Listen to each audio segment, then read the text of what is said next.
Hey everybody, and this is Batman. And Ghostface Killer! After watching the video and taking the advice of Timmy the Joke Machine, I have decided to include some hilarious side gags. See my sun hat? Hilarious side gag. This week, I'd like to talk to you about my favorite comics of the week. This week, I'm going to talk to you about Jim Henson's The Storyteller, Dragons, issue 3 of 4. This book was put out by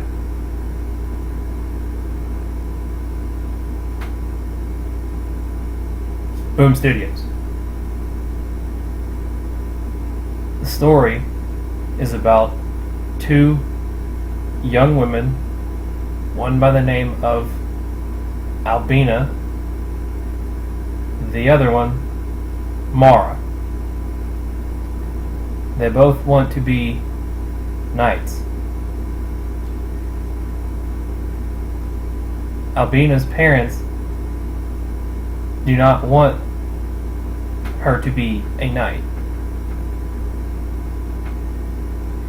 but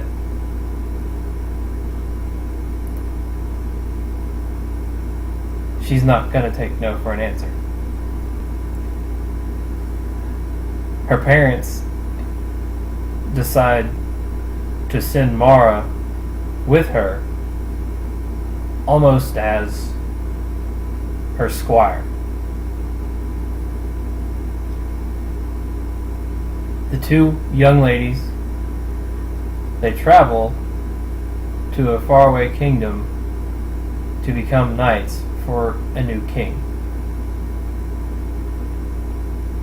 In order for them to be knighted,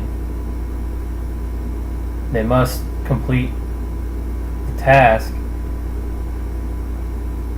of killing a dragon.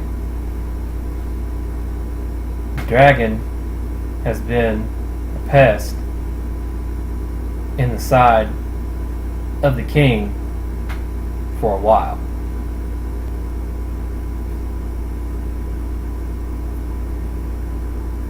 As the story continues, Albina doesn't really like Mara being with her. Mara is kind of small, and Albina just believes that she's getting in the way. Once they get to where they're gonna fight the dragon, Mara plays a huge role. It's part of the reason why these Jim Henson books are so good. They always have a good moral story to be told.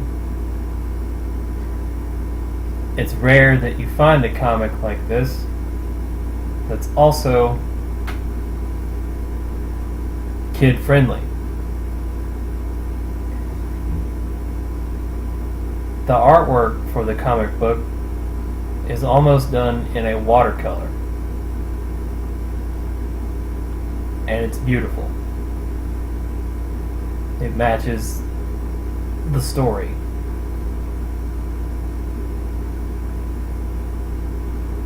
Well, I'd give it a 4.7 out of 5.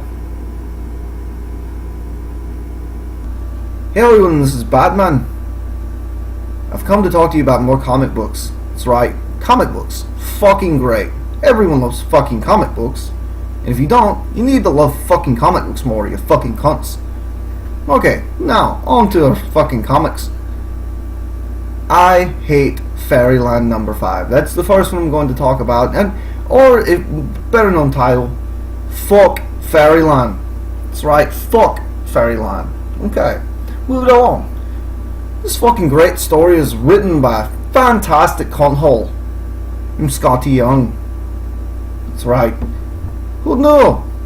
It's fucking great. But either way, this here is the final fucking issue of the first Fuck Fairyland arc line. Here we see the final pieces of Gertrude's story coming to a close as we enter the standoff between her and that fucking cunt Happy, and that even bigger fucking cunt, the Queen.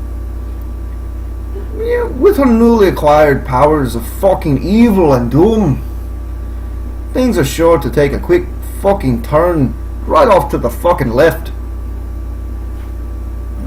As far as my impressions of the issue, the first arc line is amazing, and Scotty Young has really delivered on his fantastic tale of excitement, wonder, and a serial killing spree full of rainbows and gumdrops.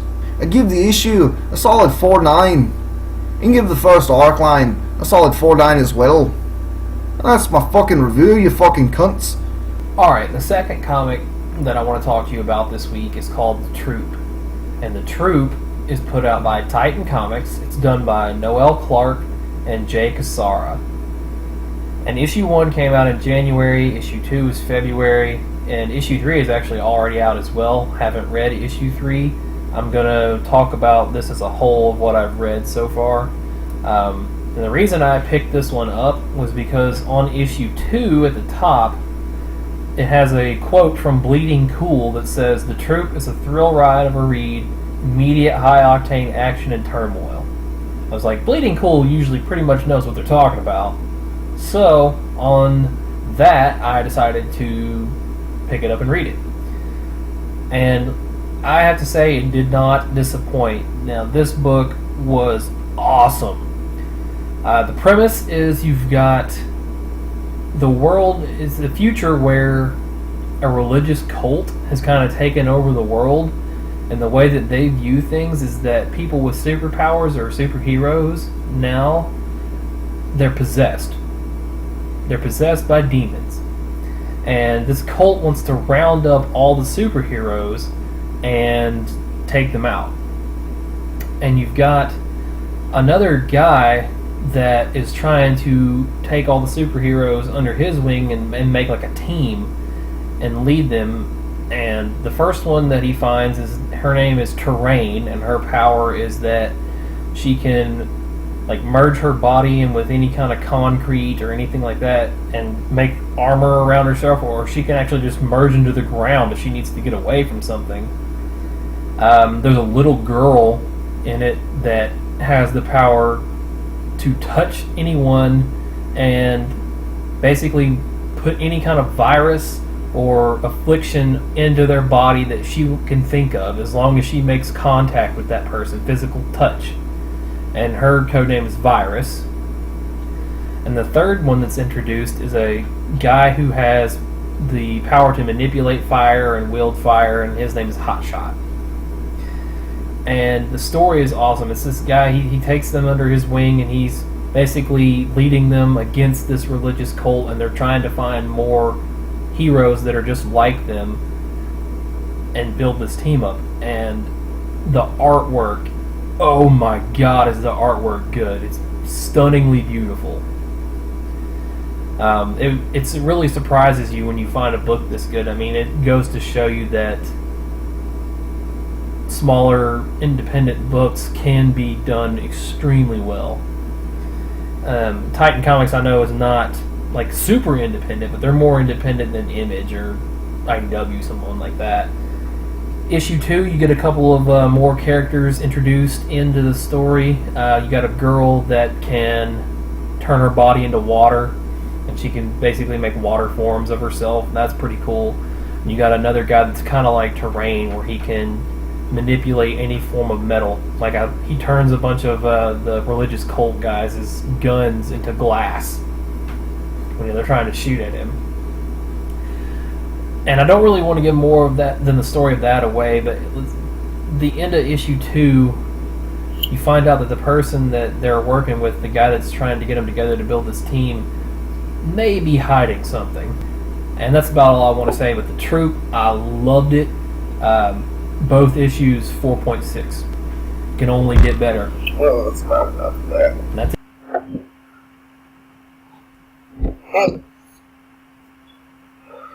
Hey everybody, and what better place to come to you talk about this next comic book than The Fires of Hell, Bill and Ted Go to Hell.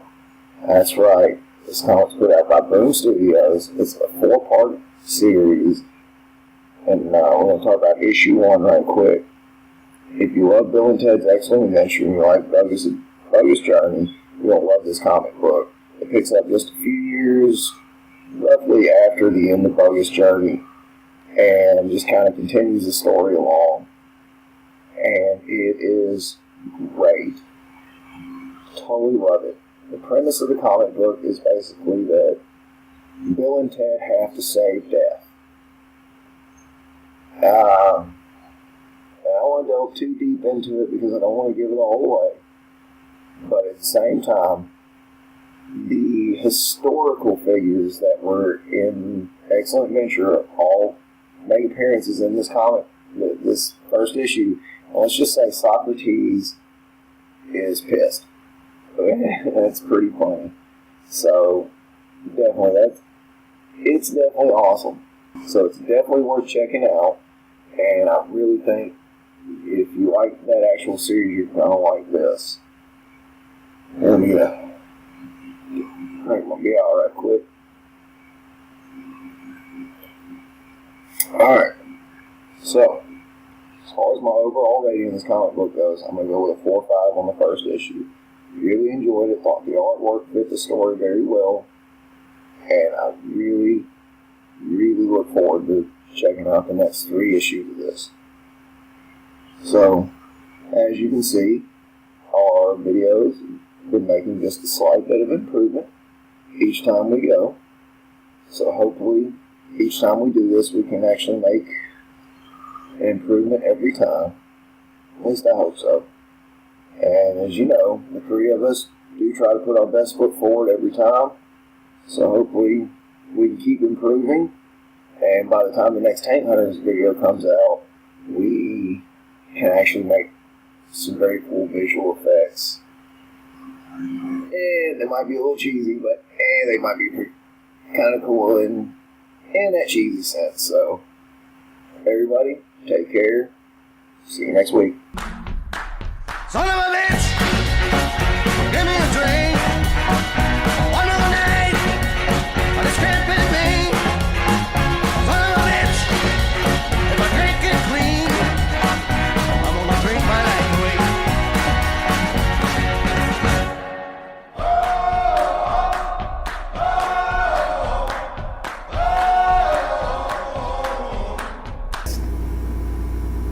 In the side of the king for a while.